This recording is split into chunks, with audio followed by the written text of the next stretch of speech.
Hello, YouTube, and welcome back to another week of our VCT Pacific Rostermania / tier list video. Of course, my name is William Cho, one of the casters here at VCT Pacific, and Rostermania pretty much is wrapped up. Obviously, teams are allowed to continue making changes. There are no roster locks, early on into the season, so they can continue to make changes as we go, and I'm feeling maybe a couple teams we might see that. But most of the changes seem to have been set, pretty much going forward, especially for the starting five. We'll just talk about one small or two small changes that happened in the last week. But other than that, we've kind of seen what the rosters look like. We have an idea of how things are going to look going forward. So instead of diving into roster news this week, which again, there isn't much of, we are now ready to make our final tier list and power rankings for VCT Pacific 2024 here in this offseason. Just a disclaimer, obviously we haven't seen every single team play yet, and we definitely haven't seen every single team play with their full starting five.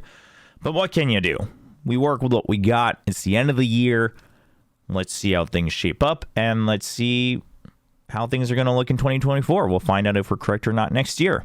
Let's dive right in. Here we have our rosters for 2024 VCT Pacific. The blue is basically what you need to care about. It's new additions and it's things that are finalized. And while teams, again, are allowed to make changes, we have seen teams kind of settle into a full starting five. I believe, actually, now that we're looking at it, every single team has made at least one change to their starting five. So we have a pretty decent idea that this is what they're going to look to move forward with, barring any crazy changes. Now, the only couple roster things we want to talk about in bold are the fact that King has now parted ways with T1. He was obviously put on the bench since the pickup of Rossi and Xcurit on top of Izu for T1. And T1 made it very clear during the AVL that this is going to be the starting five. I think both the ZETA and King, to me, especially ZETA being put on the bench, was a bit of a curveball I did not see coming. But regardless, King was also put on the bench, and he has now parted ways with the team. Obviously, there's a lot to talk about there in terms of, well, why did that happen? And why did it happen so late into the offseason? Why was he picked up at all? And we will not know the full details unless the org and the player decide to come forward with everything, which they usually almost never do because it's not beneficial. But the bottom line is it happened. And yes, from a player perspective, yeah, it does kind of suck, but it does seem like, a decision was made here together. And then from a ranking standpoint, hey, at least now they're not juggling 7 players. So that mitigates a little bit of the concern that some of us had with this team.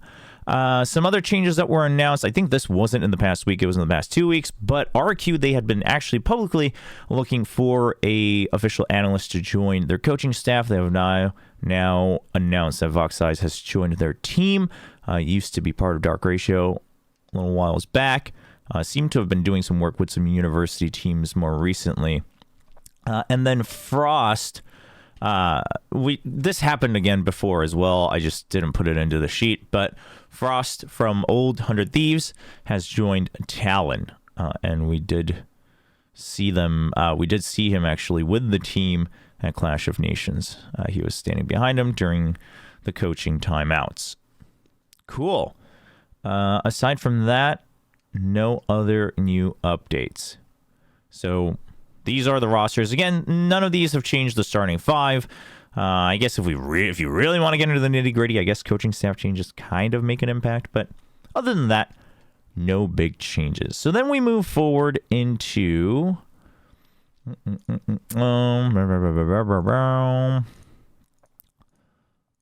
let's just add a couple here so I'm not overlapping anything. Then we look at our weekly rankings that we did as we saw roster announcements being made. So a couple of things to note. Obviously, Paper Rex, they've never gone below number 1 in my own list. DRX had a bit of a big drop after AVL, and then especially with the announcement of Flashback and Foxy 9 now being in the starting 5, RB and Zest going into restricted free agency. T1 made a meteoric rise after a bit of a drop. But we'll talk about this here in a bit. And then, like Bleed, Team Secret, Zeta, like these teams have all kind of been in and around the middle of the pack. Global Esports, Hell, and DFM have kind of been at the bottom. Now, last week, we felt pretty good about this because it was post-AVL, but Gen.G was scheduled to play over the weekend at Convergence, and that just happened in Bangalore, India. So we got a pretty decent look, in my opinion, at Gen.G. A very early look, I would say, but a pretty decent one. So now the only teams we haven't actually seen play at all in an official match are RRQ and Team Secret, right? We've seen Bleed, granted, without EA. We've seen Zeta. We just saw Gen.G. We saw Global Esports.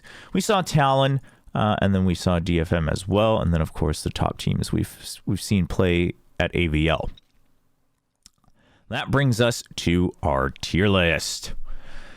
So we've got 4 tiers, and what we're going to do is we will slot them in. We're going to go through one team at a time, right? Talk a little bit about what I think their strengths are, what they might need to work on, who they might be strong against, weak against, things like that. And then we will slot them into what tier we think they are in. Then we'll come back, look at the big picture. If we want to make any edits just because, we think, okay, well, relativity coming into play, maybe this team actually should be higher, etc. And we will list them in order as well within each tier. So it will be a power ranking and a tier list grouped into one. But we've got 4 tiers for VCT Pacific 2024. The very first tier is this team is going to champs. They're going to champions. They're going to go to the biggest international tournament at the end of the year. We think they're going to be so strong that they are going to be consistent enough to get to that final big stage and represent Pacific. Like, these are the teams that are going to rep Pacific. Cool. Then we have the teams that could fly to an event. They could fly to Masters, right? They could fly to one of the Masters. Maybe they eke their way into champs. There's that potential. Then we've got the teams, they need to cook a little bit, okay? Maybe there's some cool ideas. Maybe we kind of see the potential, but it hasn't quite been cooked yet, right? It's just like raw beef sitting there, and it's like, well, I know it's good quality, but I can't eat it yet. We don't really know what it tastes like just yet. Then we've got the teams that might get a win. Yeah, enough said about that. So we're going to go in order based off of our latest ranking last week, 1 week ago. And 1 week ago, we had Paper Rex, the reigning winners, champions. It's weird to say champions because our event is called Champions in VCT. But we have our reigning champions of VCT Pacific. They have always been ranked number 1 in all of our weekly rankings. And the biggest reason there is, first of all, they've only had 1 player change. That player can still play the same roles and in some ways adds a little bit more flexibility. And the thing is bottom line, like, their mechanics also just seem to be definitely in like tier 1. I wouldn't say they're like a heads and shoulders above every single player or team in Pacific, but the overall average of their mechanics seem to be tier 1 here in the Pacific region. So now let's talk a little bit more about what we saw at AVL. So what we saw at AVL, I think one of the biggest questions and concerns a lot of people had were, well, GENG's just so good on the Rays. And that seemed to be such a big part of how they played in 2023, especially at Champions and Masters Tokyo, which I would agree. So the question then became, can Magnet fill those shoes? We know he can play Rays. We know he used to play Duelist. We know he can play Jet very actively, but is he going to look as good on the Rays? And I think, the first couple matches of AVL, especially because PaperX was still giving GENG some stage time just to get a couple more official games in, try to lift a trophy together. Initially a lot of people were like, well, I don't know. Like, GENG looked so good at AVL. And it's like, well, a lot of people felt that PaperX is losing their best player. Like, this is going to be a big impact. But then towards the end, Magnet played some games on Rays, and we saw some good promise. He was very proactive, and he was working really well with Devi on the Sky. I believe it was this game, I want to say. Whoa, not the economy. Lotus, please. Yeah, right? Okay, the overall KDA is not good, but if we have the time to make the edits, which we probably won't, we'll put in a couple of highlights where Monette is peaking very actively around Device flashes and things like that, and Device trading well off of Monette's aggression. Overall, the teamwork seemed to be there, and Monette seemed to be very proactive. He seemed to be aggressive. I mean, he didn't have exactly the same pacing and speed that GENG did, but it was still really solid. But then on top of that, Monette now allows them to very freely do different types of double controller compositions. And then that also allows Forsaken to then maybe sometimes also do double initiator compositions, while Monette can help do double duelist compositions, right? So there's like a lot of different ways of juggling here for this squad. It also just seems like they are continuing to cook a lot, and as is the Paper X way, sometimes some of those games look like you're trolling, but then once they really nail it down, it's like, okay, this is why you guys won Pacific in 2023. This is why you got second place 2 times in a row. Or not 2 times in a row, but twice. And it's why you were able to get to the lower finals, at least, play 2 best of 5s, I should say, in 2023 on a global stage, etc., etc. The only thing I will say, so I can only assume the things fans might be concerned about are like all these different role swaps. Is it going to work out? Is it a good idea? For instance, like Mind Freak playing Silva. Is this really a good idea? I'm not too concerned about that given time. And I say that because either I have faith that these players are gifted enough that they can pick up different roles and different agents. But 2, if it really doesn't work out, like Paper X isn't scared to like switch back to what they always do, right? This is not a team that sits there and says, well, everyone's playing this comp, so we have to play this comp.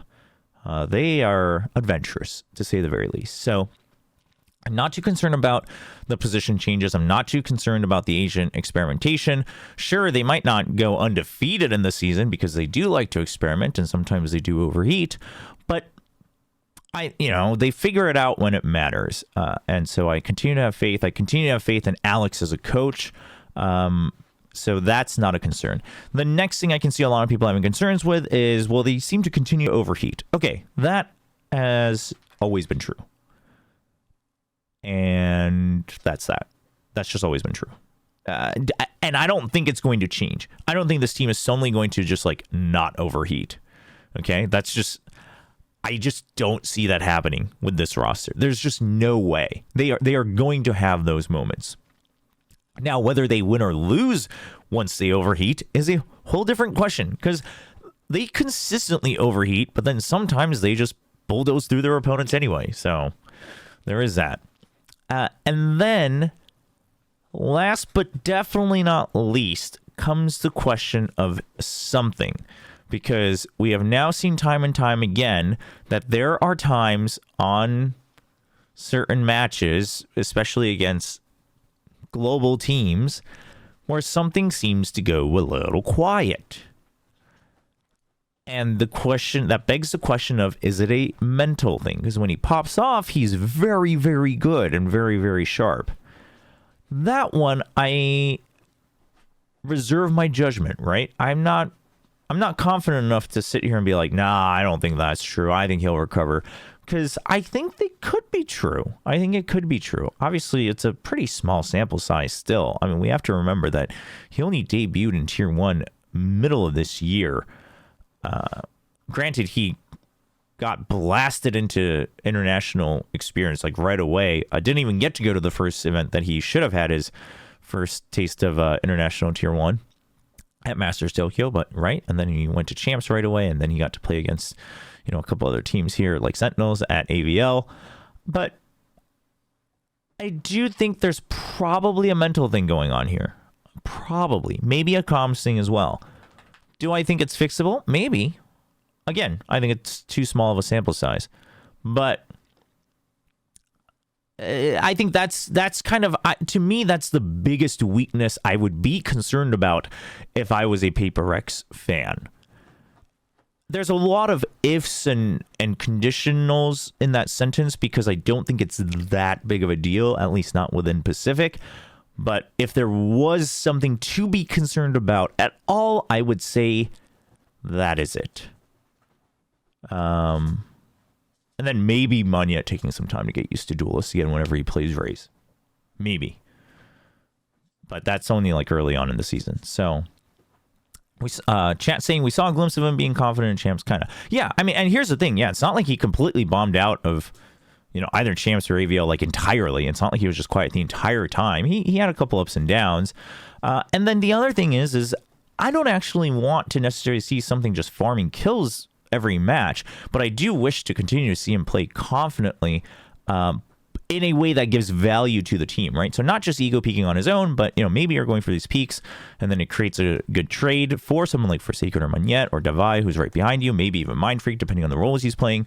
Usually he's kind of on the other side, but all of those things, right? So I'm not necessarily saying this just because like he's not putting up 30 kills every game or something like that, but it's just a matter of sometimes, right? He plays in this way where he kind of overheats, but then he's doing it when he's alone and it's not giving any value, and then he starts to lose, and then he starts to seemingly lose his confidence, et cetera, et cetera. So that might be something to be a little bit, if you were like, oh, well, I do hope they brush this up. That's what I would say I'm looking at. But again, in the grand scheme of things, I don't think that makes him any weaker, right? Especially not against the teams in Pacific. While I do think most teams have a pretty strong upgrade, I think something will still have the confidence that we're used to seeing from him within the domestic regions.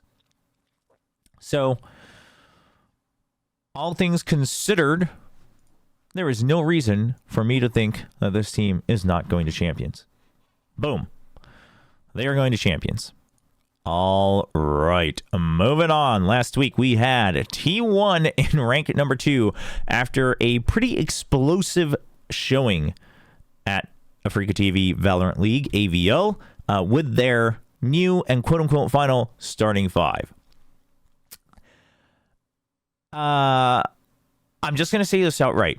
I do think I was a little hasty about putting them so high after AVL. Okay, I was riding the hype, I was riding the excitement, and I think I kind of got ahead of myself. So we talked about T1 a little bit on Plat Chat right after AVL. I had a chance to join the crew there, and we talked about what we saw, and we were talking about T1, and the topic of map theory came up, and I think all of us agreed, and that's where I started to really calm myself down and kind of go back and think about it. Where what we saw from T1 at the AVL there was a lot of good, but it wasn't always very good, like macro good, right? There were a lot of clutches, as you can see, like a lot on their side. Rossi alone had 6 in this match over 3 maps. Etc. Etc. This match overall just had a lot of weird, like, I mean, look at the aces. We have 6 aces and then 6 clutches from Rossi. Like, it's insane. There was a lot of craziness going on in this match. But at the end of the day, the overall map theory maybe not that strong. Now we also got a pretty good glimpse of how they play certain new compositions. So, for instance, they brought out this comp, which we talked about a little bit last week. I never got around to actually editing out a full video around it. I do still plan to do that, but their composition on Sunset with the Yoru, it's very reminiscent of how they used to use the Gecko comp on Bind.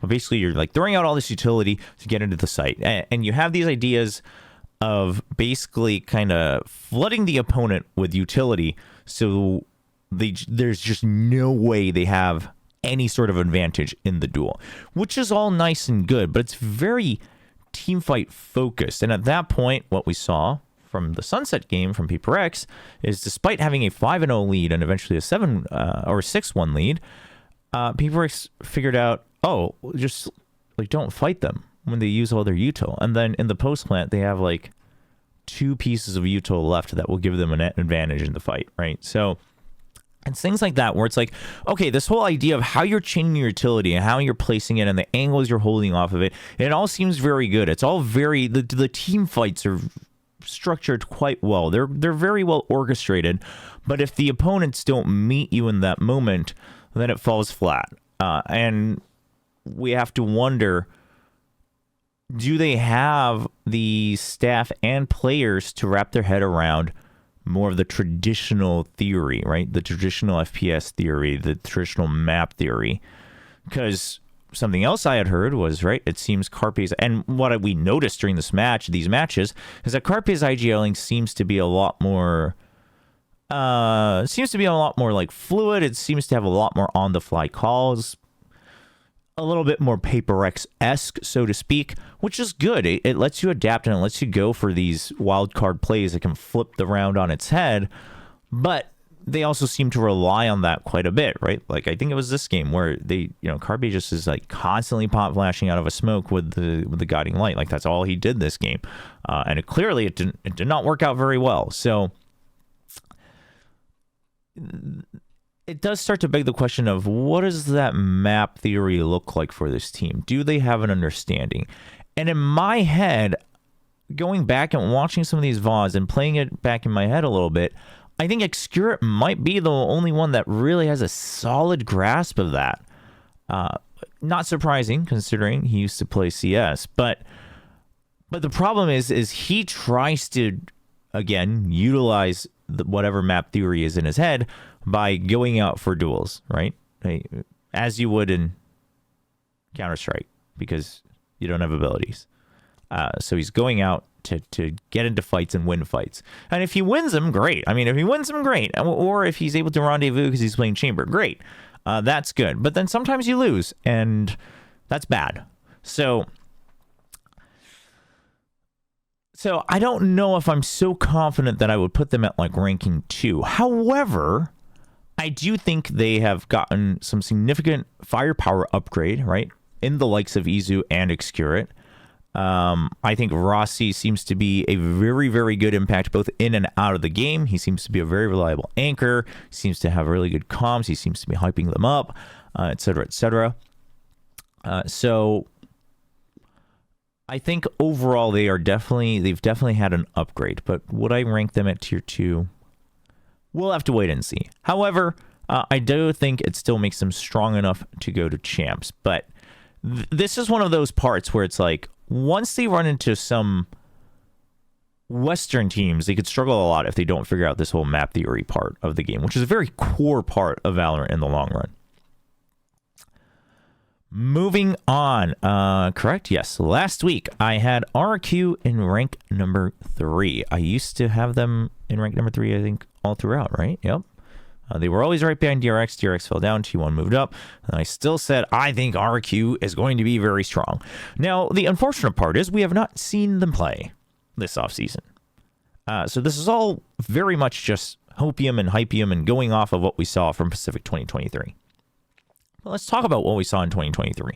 We saw that Xfero continues to be a very strong player who has some really solid clutch genes and really good util usage on both smokes and initiators. Awesome. Mostly info initiators.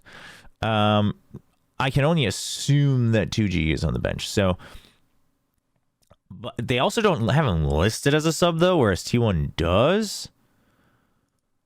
So maybe they're going to continue to do 6-man rotations, which I don't know. I would say they're probably the one that got closest to having a reasonable reason to do so, but yeah. But 2G, the couple of games we did see, the games that we did see from him last year were pretty solid. I say couple, obviously he played every game, but they were pretty good. I think he has, this one was really good actually. He also has really good clutch genes, and that also allows Xfero to go around to the initiators a bit and take a little bit more control. I think 2G, I also think 2G plays very confidently, which I think is very, very good. And then you've got Elmi Moore. Elmi Moore has really good aim, but he definitely overheats sometimes. And some matches, he's a bit of a slow starter.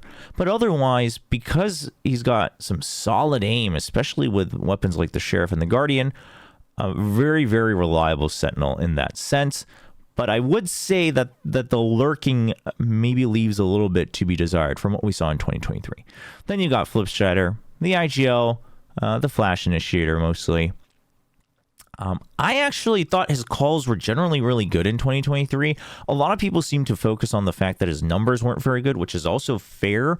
But something that I noticed was he always just played way better once everyone else was dead. So to me, that begs the question that if he's continuing, he is struggling to call and frag, which, you know, we're seeing more and more that we're starting to get a lot of good fragging IGLs. So he does need to brush up on that.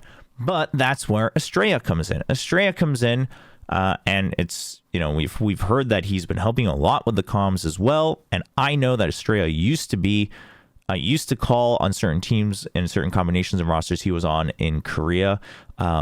Within the Korean scene, a lot of people look at Estrella as one of the people who could IGL a team if needed, which there aren't very many of in Korea. So to me, it makes sense. He's helping with the comms. That makes sense. And if he's helping with the comms, that should not only help Flipscheider's calling, but it should also help his fragging, in theory. Then you've got Jemkin. Very explosive player. Of course, the last we saw of him was at Ascension, so it's been a little while, but he used to farm back in Challengers Japan, and he was farming in Ascension as well. And everyone loves to talk about the 0-kill Reina, but the real crazy part about him having 0 kills in a map when they got 3-0'd is that he eventually still top frags the team by 10 kills. Okay? Toroneko had 8 kills in a game where Jemkin had 0, and he still gets 10 more than the next player on his team. This guy can frag. I implore you to go back and watch this game where he gets 0 kills if you're so curious, because part of it is it's the problem with Reina, but part of it is really that Bleed came very well prepared with what angles to hold to shut this Reina down. They had very clearly studied the tape. So I don't count that too hard against him. I mean, yes, it happened, so we can't ignore it, but it was that one map out of the rest of his career where everyone's like, this guy's fragging, he's farming. That's all everyone ever said about him. He's a very confident player. He can op. You know, he entries quite aggressively, which I think RQ was missing a bit. So overall, the roster is definitely a bit of an upgrade. And I held RQ quite highly in 2023. So to me, it only goes to reason that I would put them up quite a bit higher. Now, the thing is now that we've seen every other team, it is tough for me to say that I think they're like 100% going to champs. I would love them to. I think it'd be a very cool story. But, I mean, we just haven't seen them. It'd be very... If I were to put them here, it would 100% be biased. And I'm not even afraid to say it. I'm just a big fan of this team in so many different ways. I like the way they play. I like the ideas they have. It's just the execution was very often lacking in 2023. But what I'm seeing in the roster changes tells me that that should be cleaned up. Now, how much, I don't know. But I think there's reason to like this team. I think they have, you know, all the puzzle pieces. How big the puzzle becomes is a different question. So,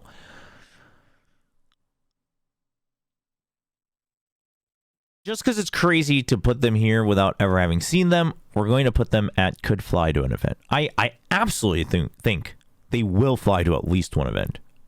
I do think so. Why do I have them open twice? All right, now let's talk about everyone's favorite Korean team, DRX. Checking out on chat, talking about Team Secret going to be playing at APEC Predator Tourney. Yes, but that is in January, so it's a little ways away. But yeah, RQ, we're just not... It seems like we're just not going to see anything from these guys until Pacific, which, curious, I think that's a bit of a risk. But anyway, moving on to DRX. So they bomb out. Well, they don't entirely bomb out. They obviously win their first game against Full Sends. But even then, they get stomped on Haven. And then they bomb out against Sentinels and Paper Rex. Now, yes, haha, her. Sentinels was the champions. They were the last... Well, actually, they weren't the last team because Convergence happened afterwards. But they lifted a trophy, international trophy in 2023. And Sentinels looked very good during that tourney. So Fine. Okay. You could lose there. I mean, Sentinels 3-0'd Paper X, right? So, fine.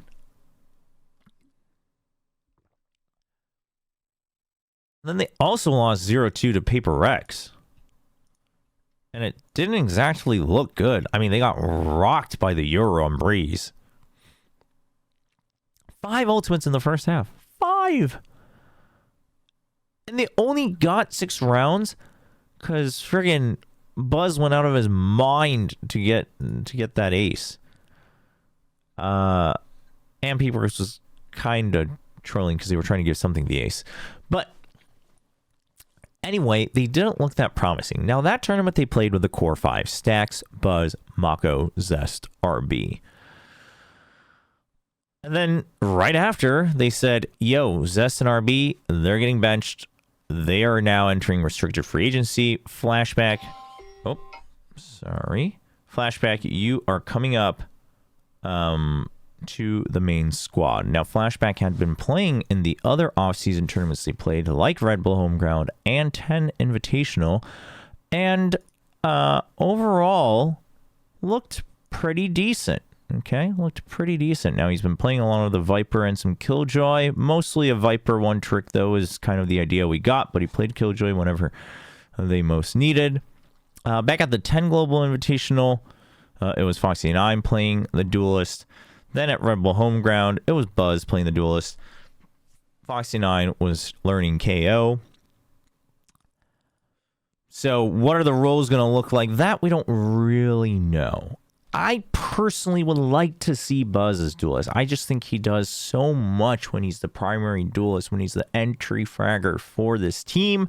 I think he entries very confidently. He is definitely one of the best rifle entries, especially in Pacific. His opping has gotten better. Clearly, he comms very well when he's playing Duelist, and I think that's very important. I just think he brings so much other value outside of mechanics that should boost him into that position over Foxy9. Now, you can also argue, well, the same goes for initiators, right? I mean, if the initiator is like not flashing on the right time and not memorizing all their lineups and all that, then yeah, that hurts the team a lot too. So it's a bit of a catch-22, but personally, I'd like to see Buzz on Duelist. So let's assume it's Buzz on Duelist. It's Flashback on Sentinel / Double Controller.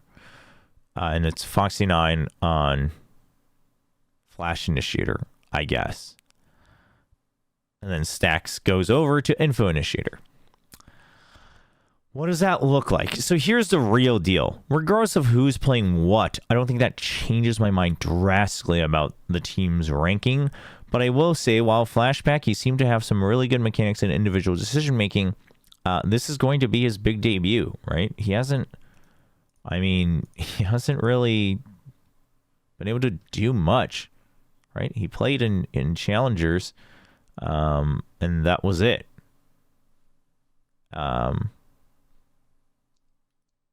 He doesn't have much experience. That's what I'm trying to say. He doesn't have much experience. So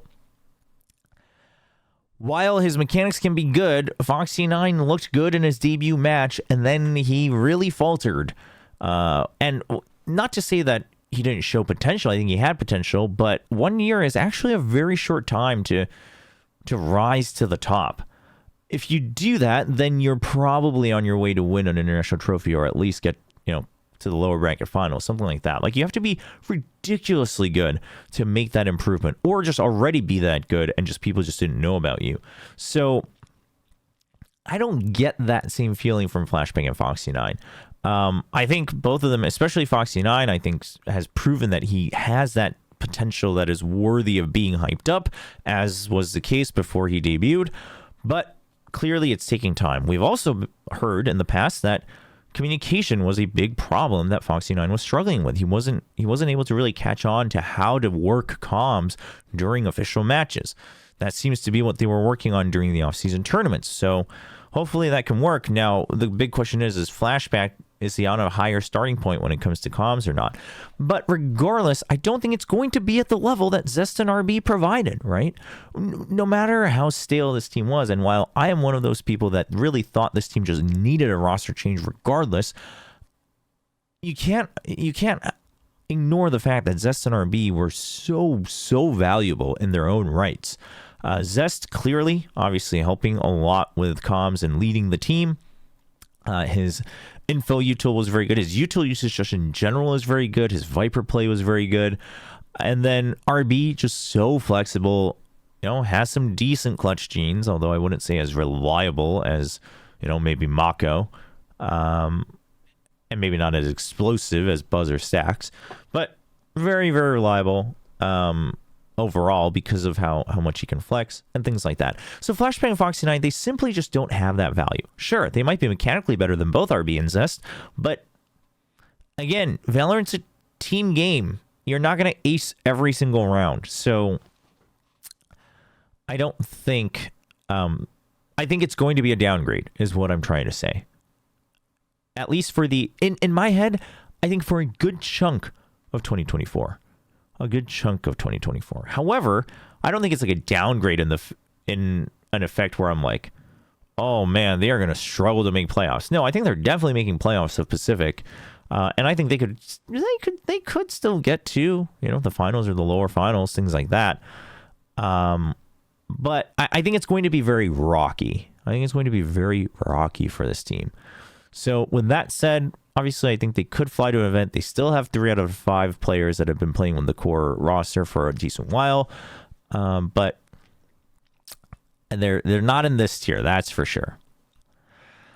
Moving on, the other team that we haven't seen anything of yet. Now, they are scheduled to play at the AFTER Predator League tourney in January, but that's still about a month away. So we don't know much other than the fact that obviously they had one player change, and that's going to be NDG joining as what we can only assume to be the main duelist, unless Jeremy switches over to main duelist. Team Secret was a solid team last year as well, right? I mean, they got very close. They got very close to making making champions. They were. I think they had a really good shot of making Masters Tokyo. I agree that I think most of us underrated them consistently for reasons that I know why I underrated them consistently. It's because they just seem to be so momentum based, right? Like if they were winning, they would start to just win. Like whether it's rounds, whether it's maps, whether it's matches. But then when they were losing, they looked like they just all, like they weren't communicating and they were all kind of doing their own thing. So to me, that tells me there's probably a big mental factor here. And now that they've had a year to clear out all the foundations, which I think a lot of Team Secret fans agree that they did do. I think, especially Warbirds as a coach proved that he cleaned up a lot of the foundations of it, right? Their protocols for trading and how to hold angles, things like that seem to start to get really implemented. It's just that the depth of it and I guess how fast you adapt to certain situations wasn't quite there. But other than that, now that they've had a year, in theory, they should be able to build upon that further. Sure, NDG is joining.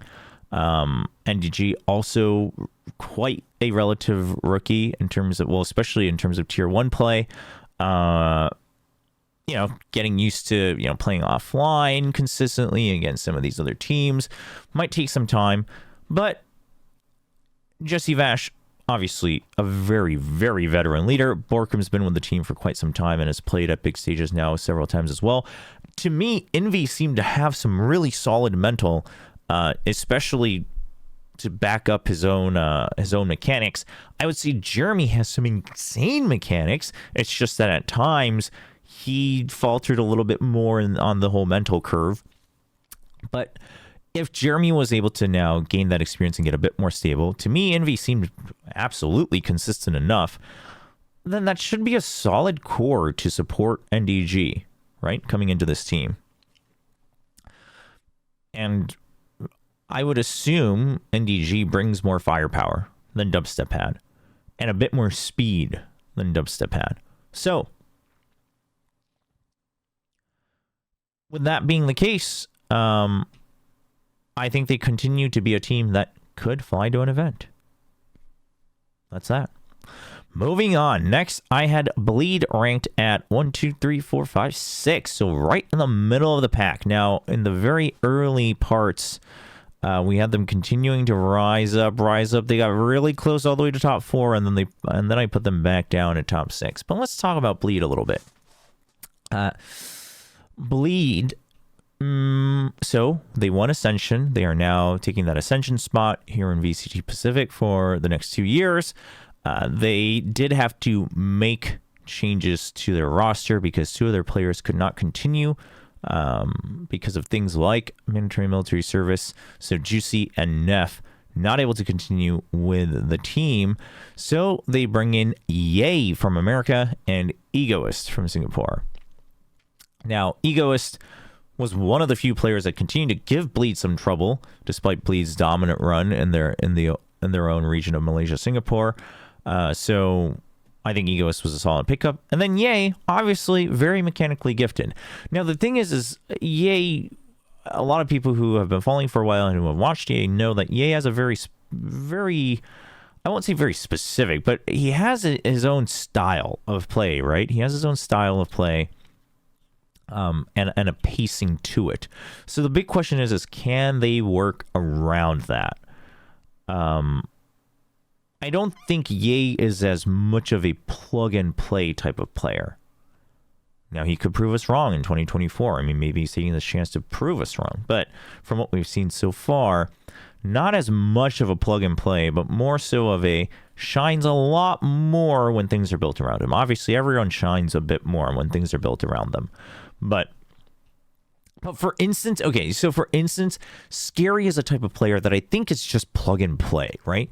You just put him on a team. He might not even speak any part of, not a single word of your own language, and he'll probably still provide a decent amount of value that you're used to seeing from him, because worst comes to worst, he'll just kind of let the team do its thing, not follow, and then he'll clutch up. Like, he just has crazy enough clutch genes to do that, right, when he's playing some of these controllers. So he's the type of guy where I see he can probably just plug and play, and he'll fit with their team. Ye, not exactly the same type of player in my head. I'm not saying Scary's like better than Ye or Ye's better than Scary, but it's just a different style. So, or a different color, I should say. So the big question is can they work around Ye? Now, unfortunately, Ye couldn't attend Riot 1 in Japan, and I think, in all fairness, he was the biggest question mark a lot of us had, and how does he fit in with the team? How do they work around him? What roles are they playing? So at that event, Coach Legio was playing. Did he play anything other than Breach? He played Breach on some of these maps. Well, I guess we can just look at his page and we'll find out. Okay, so he played Breach and Chaos. So he was playing the Flash Initiators. Darion was playing Duelist. He was playing Sentinel. And then you got Scary on Smokes. You got Crazy Guy on Info. So the first question is who's playing Duelist, right? Is it going to be Darion or is it going to be Ye? It does. I can't imagine Ye playing like Breach and KO. But then again, in a pro match. But then again, I didn't think we'd see something play Gecko, and I definitely didn't think I'd like it, but I do. So what do I know? But talking about, I've said this whenever we went through our tier list, whenever we went through the roster news before, but I think these three, Crazy Guy, Scary, and Darion, are a really solid core. Crazy Guy's calling was pretty decent at Ascension. It wasn't very deep. It was fairly straightforward, but whatever they were doing was good. Like, it was all good calls. It's just sometimes, you would like to see them be a bit more diverse and have some more ideas so they can get an even better advantage. But that comes with time and experience. So I liked his calling. In general, I liked his calling. I loved the prep that they did, especially against Scars for the finals.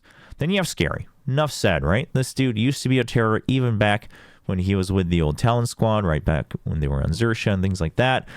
Back then, even Paper Rex used to always fear this team or fear this player. Always really solid for a clutch. No matter the situation, Scary's one of those guys where you're like, but if it's Scary, he could clutch this up. That's always a possibility for this guy. His smokes are very good. Now, I would say sometimes he doesn't like to follow the team all into like a risk play.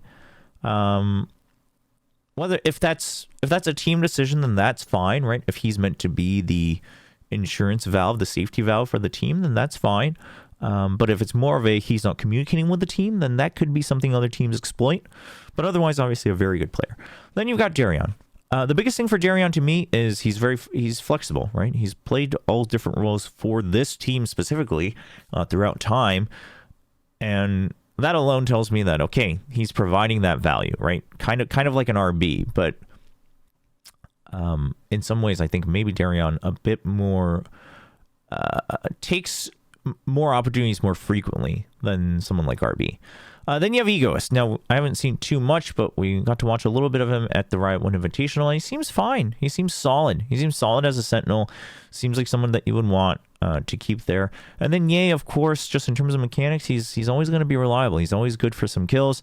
Then you got multiple people that can play the Operator. So overall, I think this team is pretty solid. The thing is now that we've seen some of these other teams and we've seen the roster upgrades they've had, I don't think, like, when Ye was first announced, a lot of us thought, oh man, like, it's going to be Ye's stomping ground. Like, he's just going to go around and farm. Like, he's just going to out-op everybody in Pacific other than, a couple players.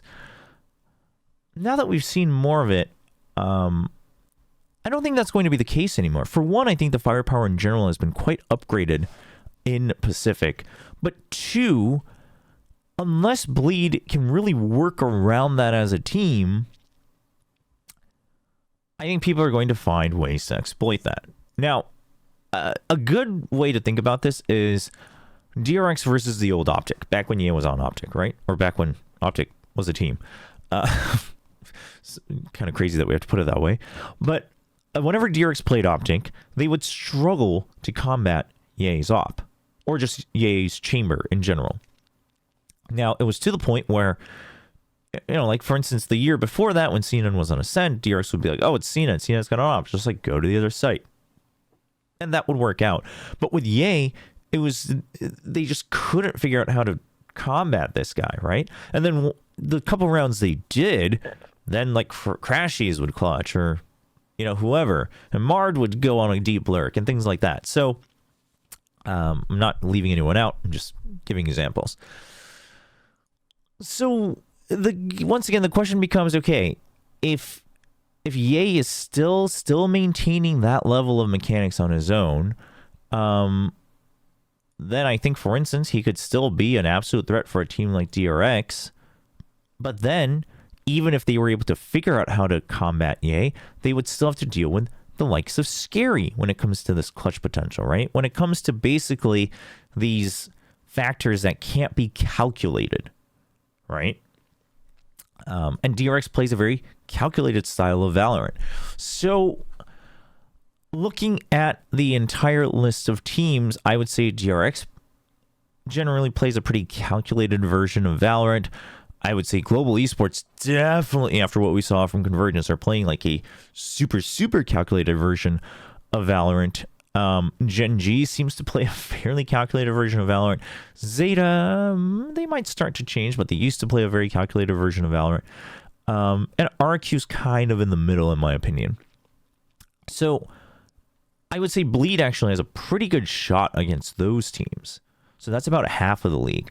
But then you get to teams like, well, obviously Paper X, but then like T1 with the new roster and Team Secret. Like, these are teams that have just some explosive firepower where they also have that X factor. And it's like, okay, well then that's not really, Bleed's not any stronger against them now in terms of relative color and style. Talon, listen, I don't know what to tell you about Talon. I definitely don't know what to tell you about DFM. But I'm starting to think, to me, they're either here or like at the end of here. But I think this is a bit ingenuous or disingenuous. I do think, again, I mean, it's so hard because we've only seen them once and it wasn't with the full roster. So it is hard, but we will put them here for now. We'll put them at the end of here for now. So they're continuing to be at 6, but they've fallen quite a bit from the original hype that I had for them. Let's move on. Next up, I had ZETA Division at 7th. And ZETA Division, they brought in 2 new players, Yuran and Huron. Both players had spent some time on the ZETA Academy roster. Then Huron actually played in Challengers Japan with Fennel.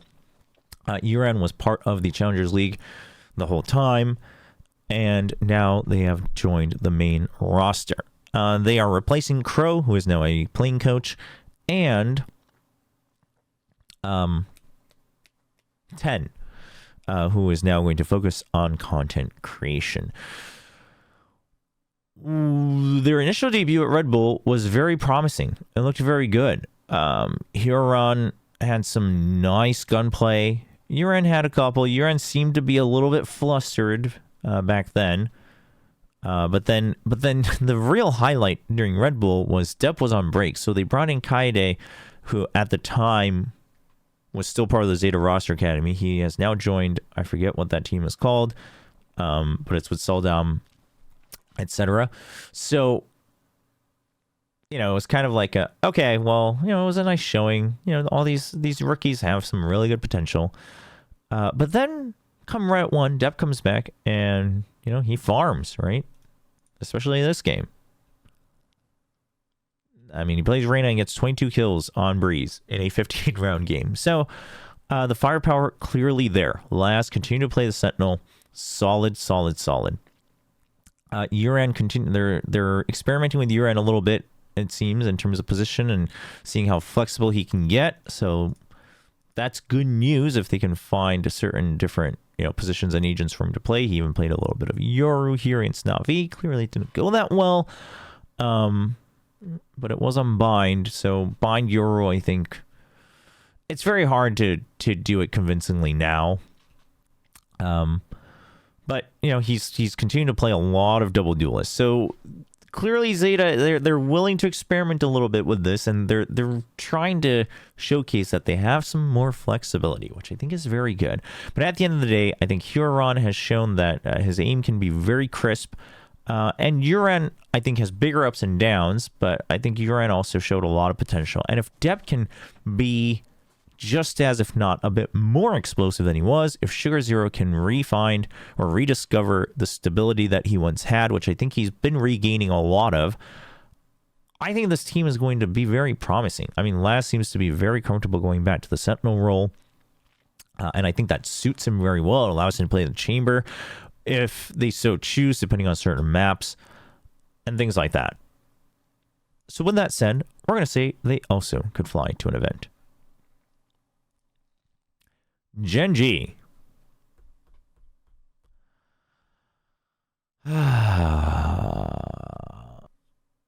Where to begin? So, let's talk about the roster. Munchkin, Texture, Meteor, Lakia. If you've followed Korean Valorant at all, even for a little bit, you should know these players. They're all very solid in their own right. They've all had their moments in their own careers so far. And then they bring in Karan, who was a big question mark. And everyone's like, wow, how'd you find this guy through tryouts? And, you know, Gen.G went ahead and said, we saw a lot of potential in this guy, and so we're going to go with him. You know, Arnold from Gen.G announced it as well. He was like, I know a lot of people have question marks about him. Obviously, there's no data about him, but he is really, really good. We think he's going to be very promising. Then they go to Convergence to play, or then they go to Bangalore, India to play at Convergence, and Karan just, he proves it. He proves why he was picked up, okay? He gets 46 kills in this game against Foot, which is a fairly good team in terms of just like straight up aim and things like that. A bit of a slower start here against the True Rippers, but his aim is really good. It's very quick. His reactions are quick, and also he seems to be able to make some individual decisions based on having faith in his own mechanical capabilities, which is something that a lot of rookies lack. So that's very good. To know that he has the confidence to do so is very promising. Again, the first game against True Rippers, it took him a bit more. He was much more of a slow starter. But I think Karan at the very least has proven why he was picked up. I think he's silenced the doubters for the time being. we should also note, I think True Rippers played really, really well at this event. I mean, they gave, obviously, Gen.G a huge run for their money, but then also, against Foot, it wasn't easy either, right? They took Foot to overtime on Haven as well. Their Haven is very good. Obviously, the Sunset didn't go so well, but all things considered, Gen.G, it was their very first outing. It was on an inner stage, etc., etc. True Rippers played very well. I don't want to look into the 2-1 giving up a map too much, but I will also say, looking at all of the matches, the maps they played against both True Rippers and Foot Esports, it's the bare minimum I expected from this team, right? Everyone has a good individual moment. Everyone has a good individual moment. And there's some decent trading. There's some decent trading going on. But outside of that, it does seem like they're not as free-flowing, right? And it's hard to say if it's because they're lacking map theory and analysis or if it's because of like comms and teamwork. Because obviously they haven't been together as a team for very long. I mean, all these guys, 4 of them have been playing in the pro scene for quite some time, but not as a full roster, right? So it's hard to gauge where that's coming from. There's a good chance it's a little bit of A and a little bit of B, but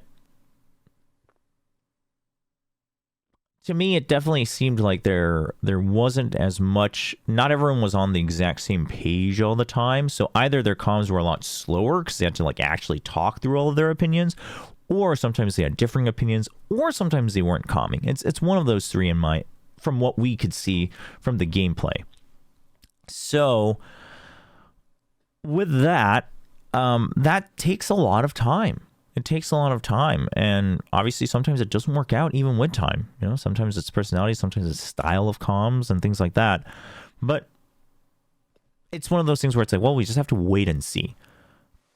I think it's possible that it can be improved upon, but we'll have to wait and see. Now, you know, while it was a messy finals, Foot eventually wins Convergence. So against a Vitality that looked very good.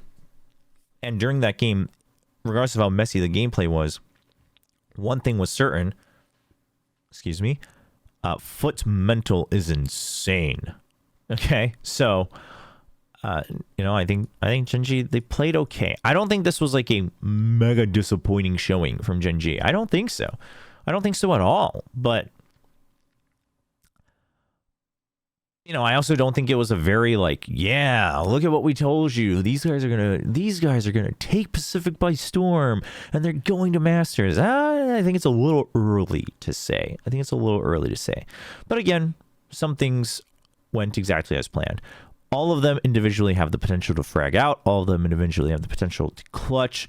They have some good ideas. I would say Meteor on Sentinel seems to be just nothing to write home about.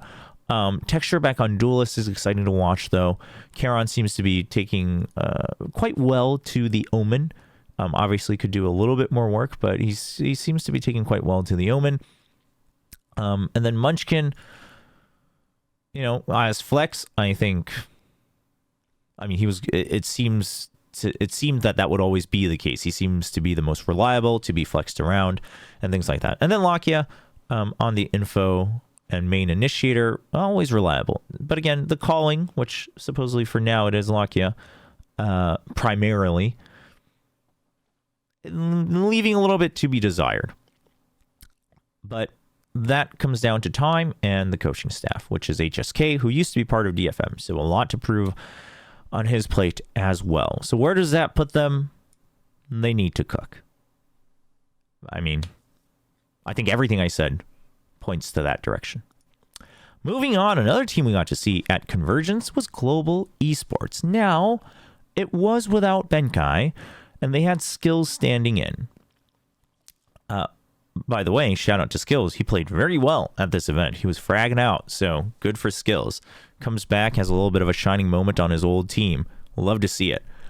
Aside from that, though, I think this team played, again, similarly to Gen.G, exactly as you might have expected, which is Polvi had a couple shining moments.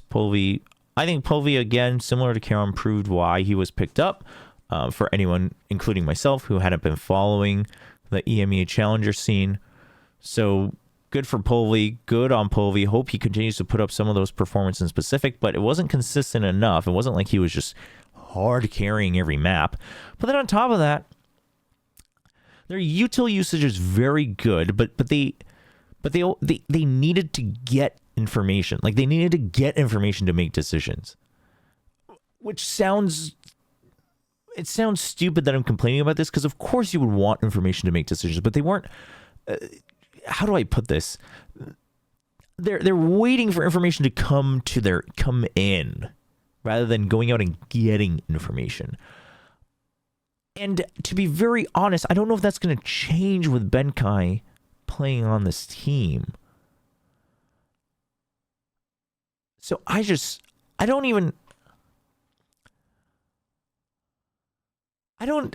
think it's not even the same case of Gen.G where I'm like, well, I don't know where this team's going to go. I think it's very clear where this team is going to go. I think their future is quite apparent, and it's not terrible, but it's nothing to write home about in my head, right? Again, from the very little that we saw, which is 2 matches at Convergence, and they did beat Furia, but to be very fair, Furia didn't look that good. Now, supposedly, most of their players were sick, so my condolences to them. Hopefully, they recovered very well once they got home, and hopefully they look a lot better in 2024. But all that aside, it's just the style of Valorant they were playing. It's very calculated Valorant, and they're waiting for the numbers to come in to punch them into the calculator, and then whenever they do that, their calculator is very good, and it gives them a very good answer.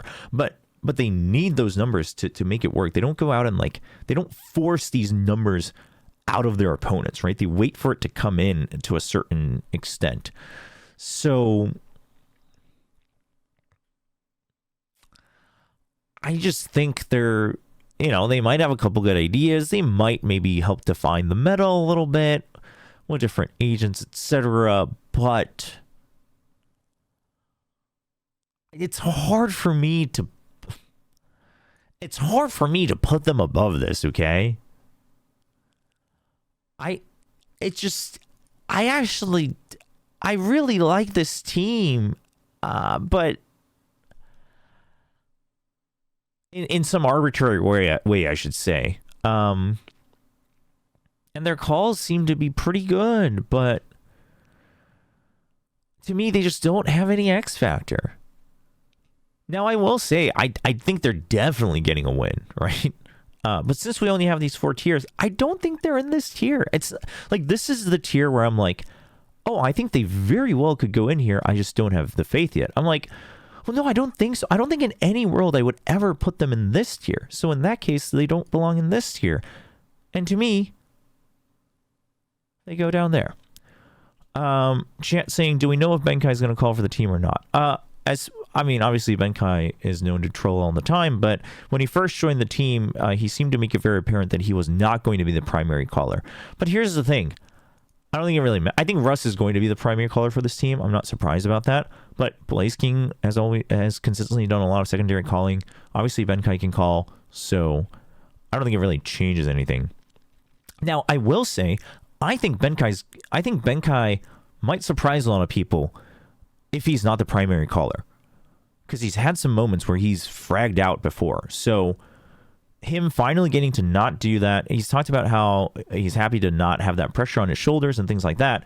I think he could surprise a lot of people of being like, I've still got it in me a little bit. So that's cool. But he's not going to be playing duelist, right? And I don't think he's going to clutch up every round. So I don't know if it's enough for me to put them above here. Okay? Okay, that's just what it is. All right, Talon Esports. This is an interesting one. We're gonna do the tier list first, because this is a team where I'm like, they might get a win, but I have no idea, because I also just think they haven't done any cooking at all. I don't think the stove is even on yet for Talon. So I have no idea what to expect. So they might get a win, but they might get 5, and they might. Well, no, they won't. They probably won't get more than that. Let's calm down. I just literally have no idea. But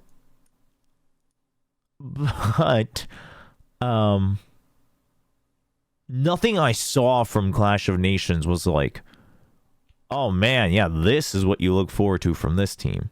I don't know what to look forward to from this team.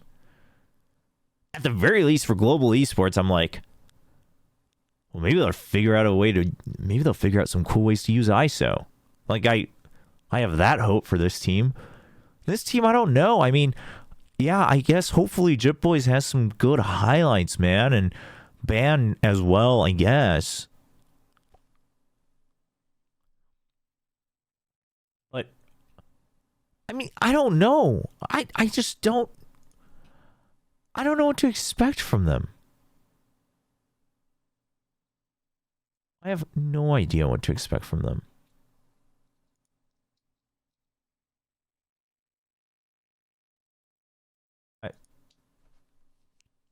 Yeah. I don't know. And the thing is Ban, like, I get it. Governor's playing Duelist, like, I get it, but, like, Ban always looked so good. So much better on the Jet. He just looked so much more comfortable on the Jet. But,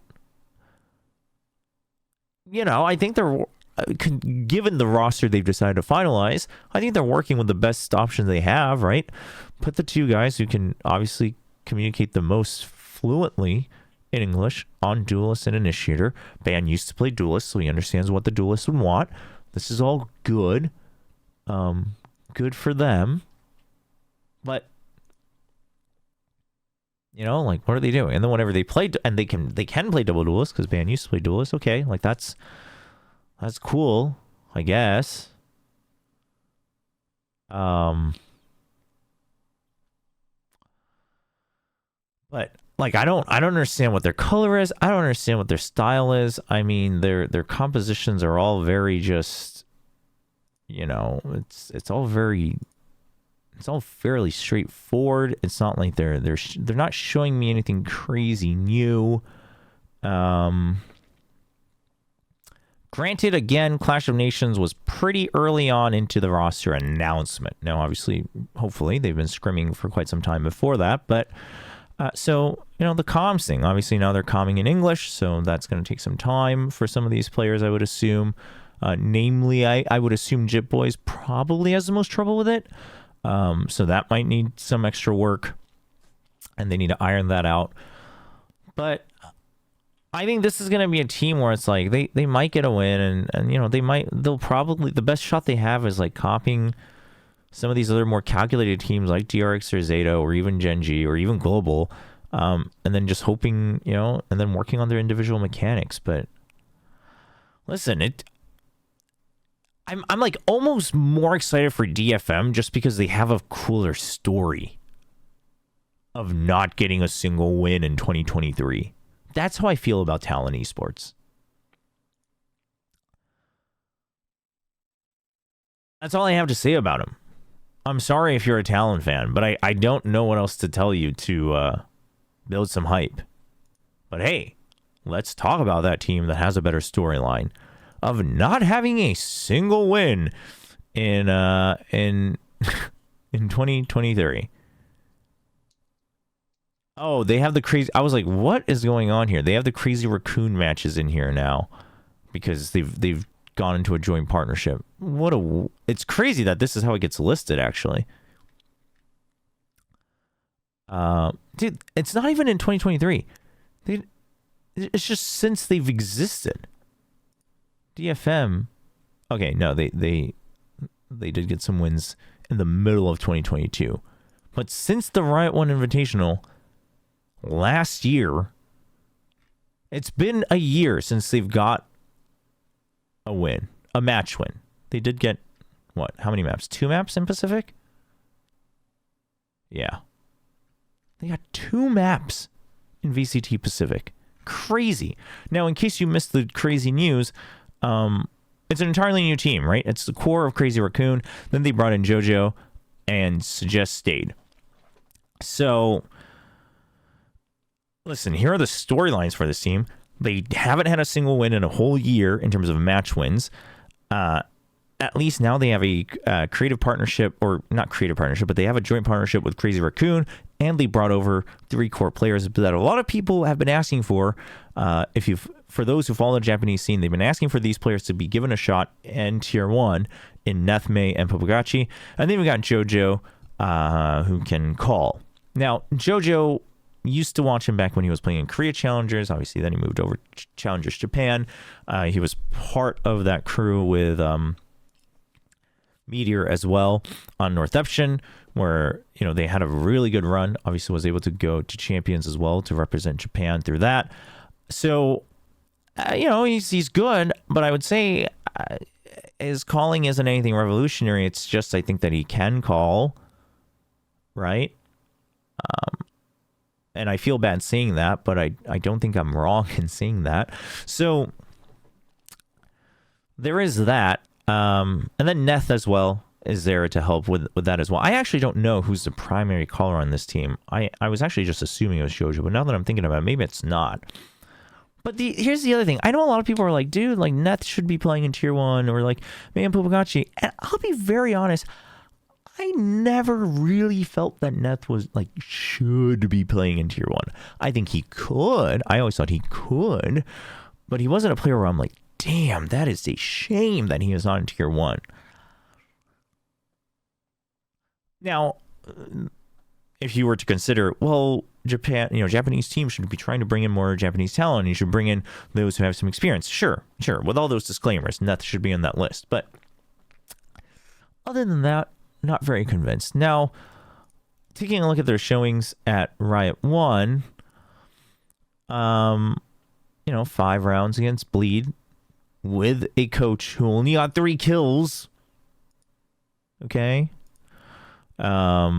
2 rounds against ZETA Division. Granted, Depp was farming. But no one got over 10 kills. Okay. And then 3 rounds. They got 10 rounds over 3 maps. They didn't even win a single map over 3 maps.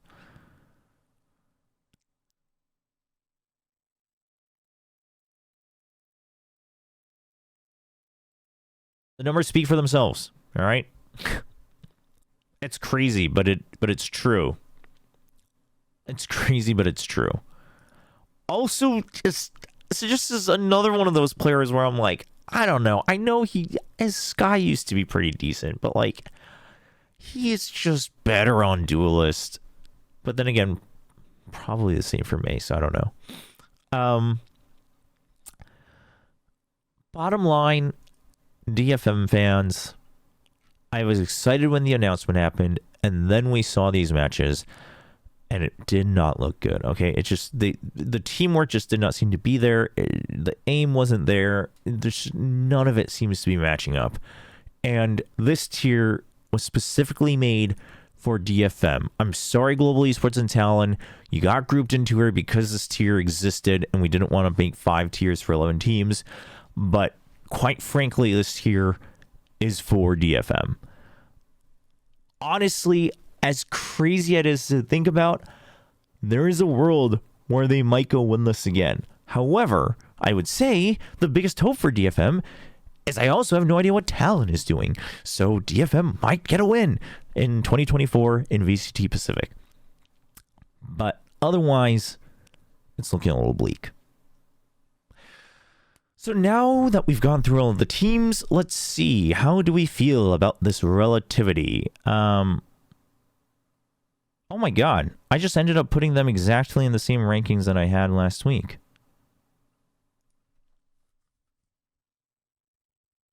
I don't know how I feel about that.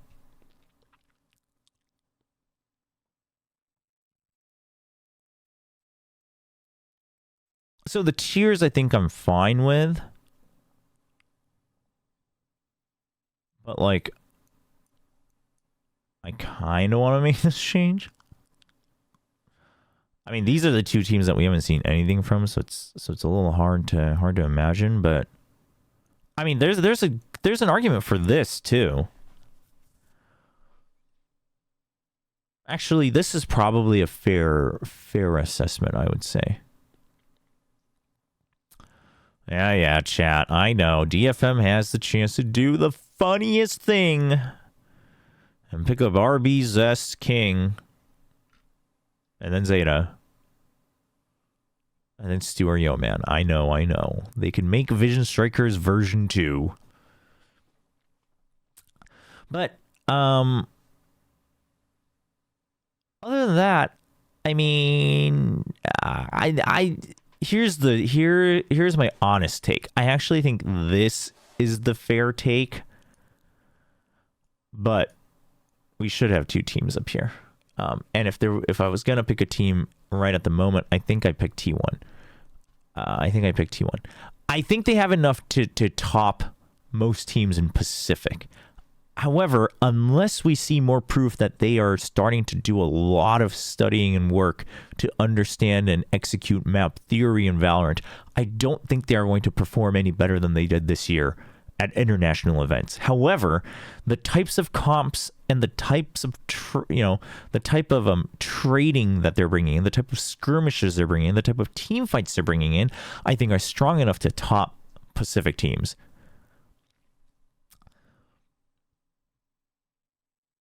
But other than that, I mean, yeah, okay, call me a fanboy. I'm putting RQ in this list. I am putting them at the top. I mean, there's an argument for this.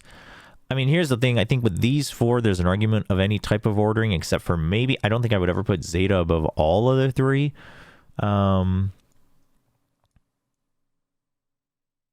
Secret, calm down. There you go. But I think these are some fair changes. Here's the thing. With Gen.G, like, after the kickoff, or after the first half of the season, the first half of the year, they could very well go up to, like, here. Actually, yeah. I would say they could very well go up to here. But for now, I mean, there's no other than fanboying, there's no solid reason for me to believe that we're going to see, like, really strong improvement in their teamwork and their map execution. In which case, and being right here would mean that they, maybe they could go up to, like, here, depending on records. This is exactly that tier of where Gen.G was this year, of like, well, you might make it into playoffs, but not by your own strengths. So we'll have to wait and see. But yeah, overall, I mean, listen, we'll put GE here. I don't think it's fair to put them here. I do think they're definitely getting a win. Whereas for Talon and DFM, I actually don't know. And one of those teams could very well only get 1 win, and it's against the other. So there's that. But I think, for instance, the reason I'm putting GE back up, the reason I'm upgrading them, is because I think they will definitely beat Talon and DFM. I think so. Even if Talon and DFM look better than they did currently, I think GE can definitely beat these 2 teams. So there's that.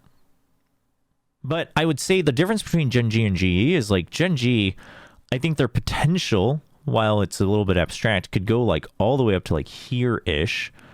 Whereas GE, I think, goes all the way up to, like, here-ish, right? So that's the difference. But lock it in. This is what it's going to be. All right, we have PaperX and T1 representing Pacific at all the international events, including Champions. And then it could be any one of these teams, like RQ, Team Secret, DRX, Zeta, or Bleed, which is actually, I mean, none of this is very far-fetched, because I think these 4, well, obviously DRX went to every event this year, but they've always been in that contention, and then Bleed, I think, look very promising. Gen.G and Global Esports are kind of this question mark where it's like, well, they're not terrible, but we don't know how much they can actually grow. There is some abstract idea about how they could grow and what we've seen, what direction they could grow in, but we don't know exactly how strong they look. And then Talon and DFM, we have no idea what they're doing, and they might get a win because at least they'll have to play each other.